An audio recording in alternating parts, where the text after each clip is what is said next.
Hello, friends. Hi, everyone. Hopefully, you guys have been doing well. Man, it's been a while. It's been a while since I've been here to make a video. But today I'm bringing you guys a little bit of a different video as I've been pivoting quite a bit. However, there are a few things I still like to share, so I'm just gonna go with it. Anyways, so recently I went to Walgreens and it's been a while that I have not been couponing, and I was offered a Walgreens credit card. And I was like, I was tempted a little bit. So before they would always offer it to me, and I really was just say, no, I don't want to apply for it. And then they always tell you the perks and things like that. So I was like, maybe I should. Anyways, I ended up not applying for the Walgreens credit card. And I'll tell you guys a little bit more about that later, that the journey I've been on. Anyways, so I just took some time to do some research on why, maybe if you guys are interested in applying for a Walgreens credit card, what are some pros and some of the cons for me. So I've looked up some stuff I'll be sharing with you guys here as well. And then I'll tell you about why I'm not applying for another credit card right now anyways. So some of the pros that if you wanted to apply for the Walgreens credit card is there's no annual fees. So a lot of the credit cards, they do have annual fees, even though you're earning points or you're earning some kind of rewards, there's always some type of annual fee that you have to pay. But the Walgreens credit card does not have an annual fee.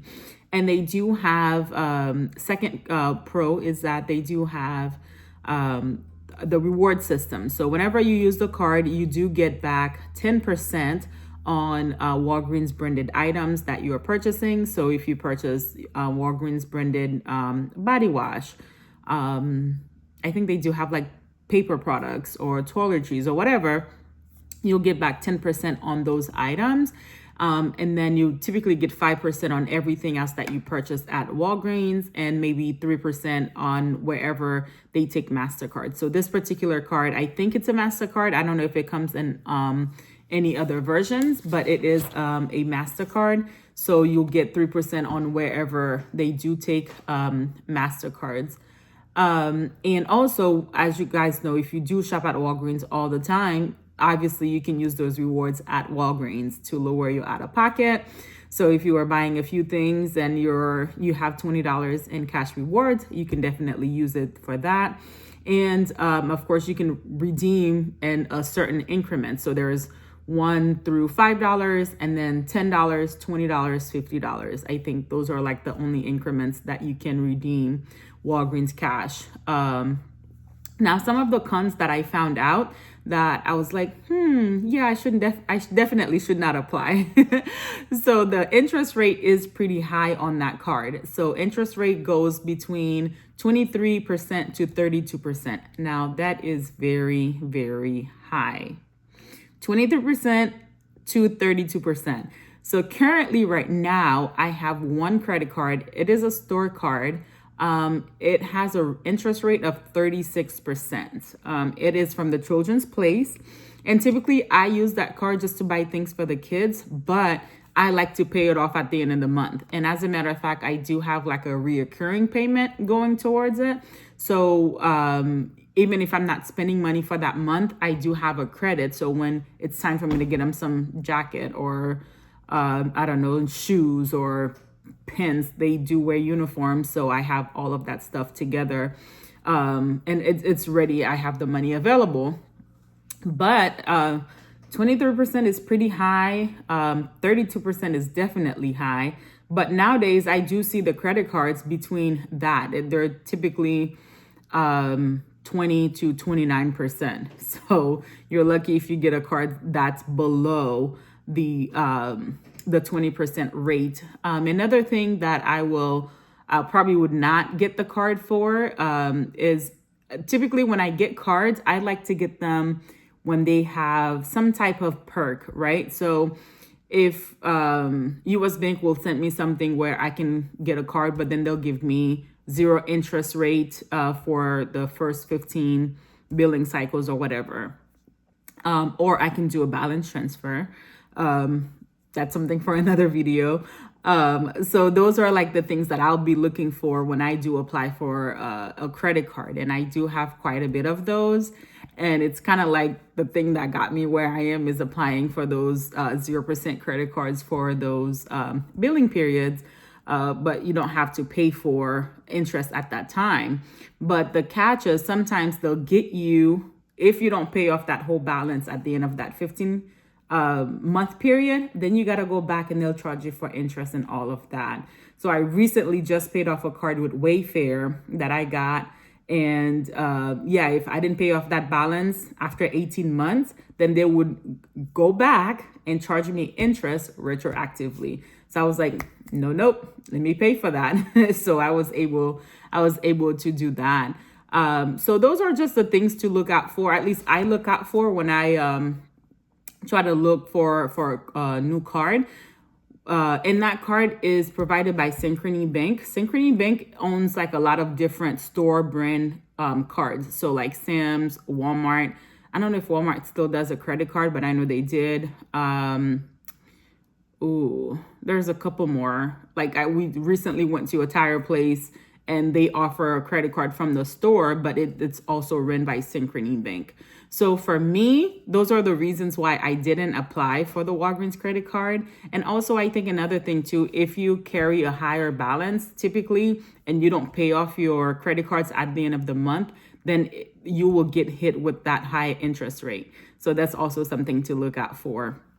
But if you guys have been offered the Walgreens credit card and you think it's something that you can use maybe just for your couponing trips, for your medicine, or if you use the Walgreens branded products or if you use the Walgreens branded things and you just want to rack up on points, you can definitely do that.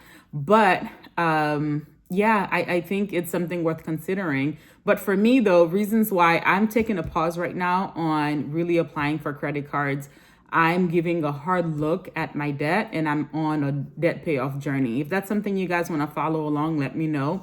I'll show you guys how I keep track of my credit cards. And yeah, if you guys can guess how many credit cards I have in the comments, drop it below and I'll share my worksheet of how I keep track of them. Like I said, I kind of played like the game of, let me apply for this credit card. I'm going to transfer this $2,000 balance and then I'm just going to pay it off within 15 months. Well, before you know it, 15 months is up and you've only paid maybe 10% of that balance, and then now you got to keep going on that hamster wheel to try to get caught up and pay off those credit cards. So it's nice when you can stay on top of it, but credit card debt is really no joke. And I do a really good job budgeting and, tracking my bills and paying all these credit cards on time. But I tell you, particularly lately, it's been kind of hard to kind of keep up with everything. And when you run out of those interest dates and you realize, man, that 20 months, the 15, 18, whatever months you had to pay for that is up, you went from paying maybe $35 on your credit card as a minimum balance to now paying $120, where 32% of that is going toward interest. So while you're paying off that card and you are paying about $120, over 30% of that is going just towards interest. And then you don't realize how you stay stuck and not being able to pay off that credit card. And you're like, man, it's been 3 years. I've been making payments. I just can't get caught up. Well, that's what kind of happened to me. And couponing was the thing that used to help me. But of course, I went back to school. I haven't really had the time to coupon, to resell on the side, to really post the videos and, continue the little side hustles that I used to do. So it's been a little tight, a little hard. Kids are growing up. Inflation is definitely real. So yeah, guys, let me know if you guys want to follow along with this debt payoff journey. I've been doing okay so far. What I'm trying to avoid is interest rates. Just trying to pay off things and get my money back. Because last month alone, I think I paid about $400 just in interest rates alone, which I'm like, this is ridiculous. Like if I can save $400, I can pay off my other cards. So I explored a different option, which I'll share other options that are available to pay things off without having a higher interest rate, or you're not paying that much. So yeah, I'll keep sharing things here. If you guys enjoy this, please give it a thumbs up. Subscribe if you haven't. I'm going to try to start posting back once a week, but less haul videos. I'll probably just be doing more videos like this, and just how to, pay off debt and get back and get ahead in this economy, because it's not getting better. It's actually getting worse. So we need to position ourselves to success. Okay, guys, I'll see you later.